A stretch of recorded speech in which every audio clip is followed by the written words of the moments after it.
Hello friends, welcome back to Tamil movie reviews. நான் உங்கள் தமிழ். இன்றைக்கி நம்ம 2024 மலையாளத்தில் வெளியான பாணி படத்தோட திரை விமர்சனம் பற்றி தான் பார்க்க போகிறோம்.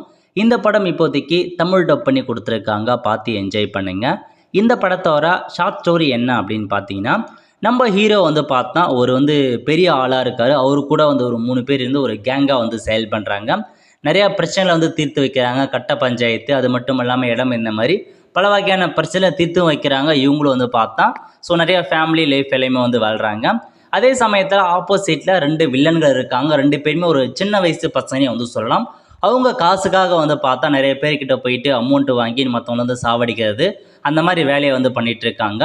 அதில் ஒரு வில்லன் என்ன பண்ணுறான் அப்படின்னு பார்த்தீங்கன்னா, ஸோ ஒரு கொலை பண்ணிவிட்டு தப்பிச்சு போடுறாங்க. அதாவது கொலை பண்ணுறதுக்கு 10 லட்ச ரூபா வாங்கிட்டு அந்த கொலையை பண்ணி முடிச்சுட்டு அதை எப்படி மறைக்கிறாங்க அப்படின்றத கதை கொண்டு போயிருக்காங்க. அடுத்த கட்டமாக நம்ம ஹீரோ இருக்காங்க பாருங்க, அவங்களுடைய ஒய்ஃபை பார்த்தீங்கன்னா நம்ம அந்த வில்லனை பார்த்தா டீஸ் பண்ணுறாரு. பட் ஹீரோ அவங்களை அடிச்சிட்றாரு.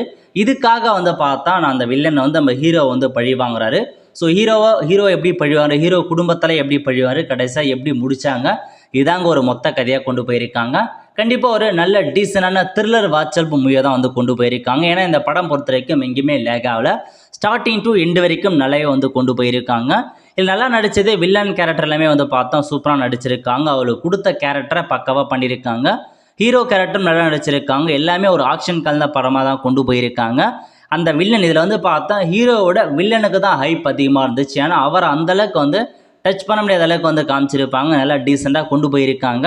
ஸோ கதைக்களம் ஓரளவுக்கு இருந்தாலும் பட் நல்லா ஸ்க்ரீன் பின் நல்லா கொண்டு போயிருக்காங்க. ஒரு டீசென்ட் வாட்சாலும் மூவி தான்.